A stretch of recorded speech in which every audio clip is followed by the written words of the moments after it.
from the very beginning, it was a very important consideration for me to have the Mozart concerti, because I think they reflect really who you are as a person and who you are as an interpreter, what you'd like to show to the audience.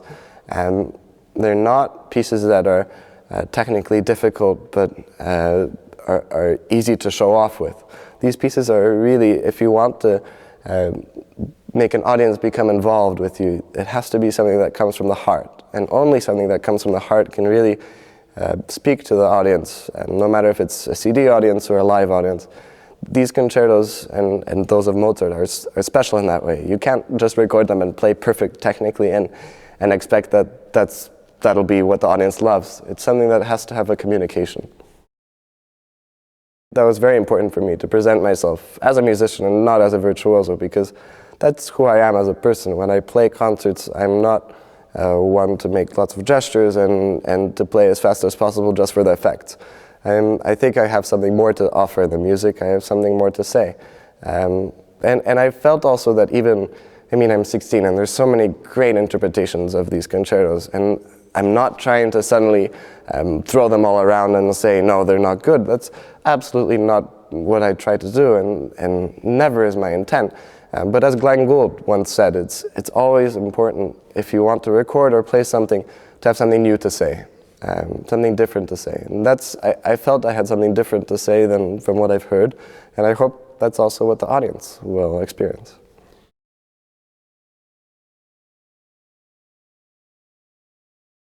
I think in Mozart there's also these dark and emotional characteristics that you find prevalently in Beethoven or Rachmaninoff or Chopin, that you see, that are presented to you on the page, and they're really just there, the romanticism, the pain, the anger, the happiness.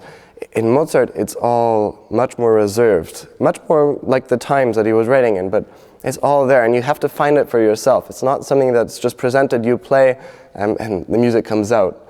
And I think that's what's inspirational for me, is that it's more of a carte blanche. It's something that you can start with a white sheet of paper with it, more than what you're given in Chopin or in Beethoven, because Mozart just put limited emotions. There's so many, but they're like in a can, and you can open, you have 5 different cans of these emotions, and you can open 2 of them, 3 of them, 1 of them, all of them, or you can pick which one you'd like to open.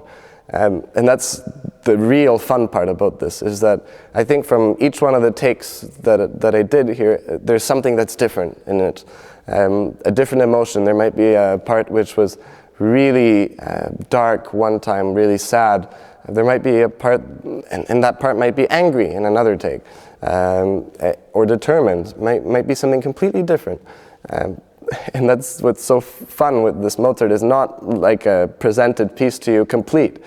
In a sense, it's incomplete, and you have a chance to put your own say into it. Not in the sense that you have to dabble in it and make it all your own, but it's something that you have within the boundaries of Mozart. You have something that you can add your own emotions, your feelings, what you experience when you play this piece.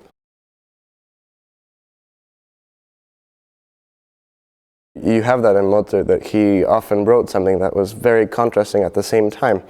Maybe in a sense he was dispelling some of his energy into one and some of his energy into the other.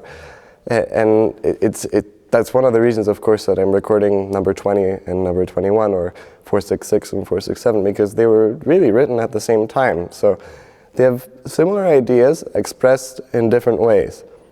I think the C major also has the dark characteristics of the D minor, and the D minor has the lighter characteristics of the C major, but they're just hidden.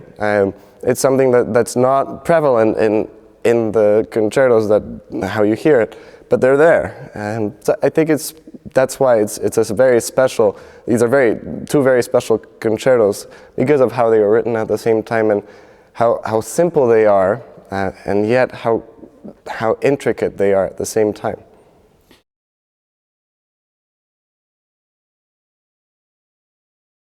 Of course, it was very funny because Mozart didn't even have time really to finish either of them before he was premiering them. The copyist was still copying on the day of the concert. And that just shows how really Mozart, for him, music was spontaneous, something that was really beautiful, and that's how I see these concertos too. It's not something which you should have completely planned through, and it's more of a, especially the C major, it's a very spontaneous concerto. It's exuberant, it has lots of energy, lots of positive emotions.